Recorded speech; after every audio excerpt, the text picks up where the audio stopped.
with Calvary Day coach Jackie Hamilton. 4 games, and they've changed the schedule of the games. That game is Thursday at 7. If Beach wins, they will be playing the very next. Welcome to another edition of Holding Court. Welcome to the season premiere of Holding Court. I'm Rich McGowan along with Don Heath. Don rejoins me for basketball season, and Don, so far we're about halfway through the year, and so far there's been plenty to see, and you've seen a lot of Groves boys. I've seen a lot of boys basketball. Yes. You've been covering Savannah Christian's playoff run, and I've seen a lot of the basketball.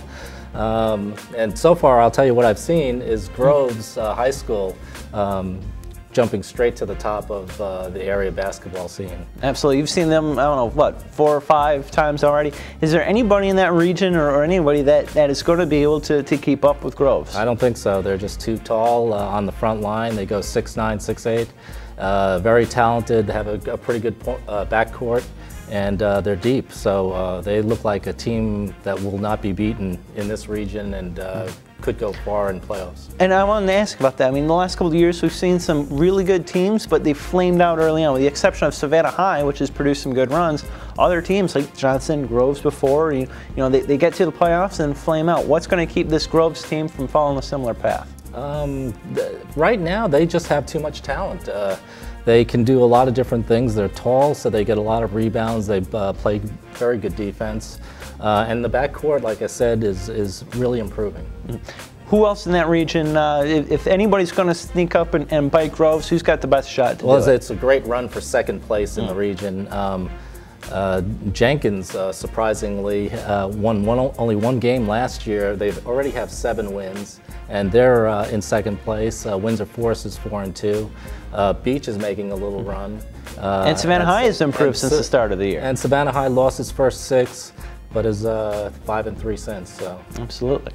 What about some other teams outside of that region? Liberty County is loaded with some talent, and what do you think about the Panthers' chances in Region 3 AAA? Well, right now the Panthers are ranked #1 in the state in AAA. That's pretty good. And they have the 2 Division I players in Ryan Brown and Jordan McCray. Right. 16-0, and can't have a better start than that. Absolutely. And what do you see from the single-A schools, the private schools, Country Day, Christian, Calvary? Maybe they'll be a little bit down from where they were last year. Yeah, Claxton's the kingpin in that region right now. But Country Day played Claxton on 1-point game Tuesday. So that's the pecking order there. I think Portal is in the mix. Country Day and Calvary are probably in the middle of the pack there. How about the girls? About the girls, well, starting in the public schools region, you know, Beach has so long been the lead dog in that region, but I think this year that title goes to Bulldogs. That's right. But I think that title this year goes to Bradwell Institute. The other day I saw Bradwell and Beach play, and Beach hung with them for the first half. Both teams sort of struggled to find their offensive rhythm, but then Bradwell showed just how good they are. I mean, they've just got an inside-outside force between Sheandre Lee, the senior center, and junior point guard Mariah Maternick. They're just a dynamite 1-2 combination. It is their region, and sort of like with the boys, the race for second place is going to be where the drama's at, because Bradwell's going to pull away. How about the private schools? Private schools, it's a little bit different story than years past, where, you know, Country Day has always been right up there, if not the team to beat. They're obviously in a huge rebuilding year. They lost 4 senior starters from a year ago. So the Region 3 single-A sub-region here in the East is going to come down to Calvary Day, Savannah Christian. Calvary's edged out the Raiders twice already early on this season, and a team you need to keep an eye out for is Bryan County. Bryan County? Bryan County, yes. Bryan County. Did I hear you right? I did not stutter. Bryan County. Bryan County. A team that can usually be found at or near the bottom.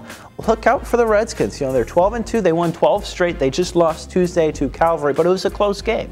And that's really going to be the big question surrounding the Redskins. They've done a nice job beating up on Portal and Claxton and Jenkins County, the lower tier teams in that region, but how will they fare when they face Calvary and Christian? They gave Calvary a real good game Tuesday. It's like a 5 or 6 point game last night, right? That's exactly what it was. And they've got Christian coming up Friday, and I'll be there. And I'm really looking forward to seeing this Redskin team. They've got a fantastic transfer guard in Olivia Melvin, who's leading the team. And the Redskins, they're also very young. They only have 2 seniors, and they brought back all but 1 player from last year. so they have some experience, and they're only going to get better. So look out for the Redskins. Richmond Hill was one of the top girls teams last year. How are they doing this year? Richmond Hill is more of the same. They picked up right where they left off. You know, last year they were about a 500 team, and they surprised everyone, making the second round of the playoffs, and they've just resumed where they are. They're out to a 9-3 start, led by Tyler Carlson, who is making a case as perhaps the best player in the area. She's just a dynamite player, point guard. She can shoot, she can distribute. She's a terrific player, and Richmond Hill is undefeated in the region, 4-0. So they're a contender in that region, and I think they can have what it takes to win a couple playoff games.